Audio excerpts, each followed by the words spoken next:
അങ്ങനെ ഫൈനലി ബാറോസ് എന്ന ചിത്രത്തിൻ്റെ മൂന്നാം ദിവസത്തെ ഏറ്റവും പ്രധാനപ്പെട്ട തമിഴ്നാട് കളക്ഷൻ റിപ്പോർട്ടൊക്കെ പുറത്തുവന്നിരിക്കുകയാണ്.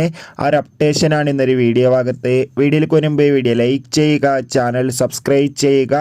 ഡിസംബർ മാസം ഇനിയും ധാരാളം ചിത്രങ്ങൾ OTT റിലീസ് ചെയ്യാൻ പോവുകയാണ്. നമ്മുടെ ചാനൽ ഭാഗം പരിശോധിച്ചാൽ നിങ്ങൾക്ക് ആ വീഡിയോയ്ക്ക് കാണാൻ വേണ്ടി സാധിക്കുന്നതായിരിക്കും. മോഹൻലാൽ നായകനെത്തി മോഹൻലാൽ തന്നെ സംവിധാനം ചെയ്ത ചിത്രമായിരുന്നു ബാറോസ്. എല്ലാ സിനിമാ പ്രേമികളും ഒരേപോലെ ആയിരുന്നു ചിത്രത്തിൻ്റെ റിലീസിനായി കാത്തിരുന്നത്. ചിത്രത്തിന് ഒരു ആവറേജ് ബുക്കിംഗ് മാത്രമാണ് മൂന്നാം ദിവസവും തമിഴ്നാട്ടിൽ നടക്കുന്നത്.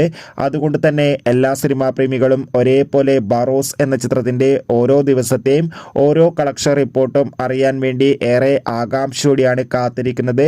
ഫൈനലി ചിത്രത്തിൻ്റെ കളക്ഷൻ റിപ്പോർട്ടൊക്കെ പുറത്തുവന്നിരിക്കുകയാണ്.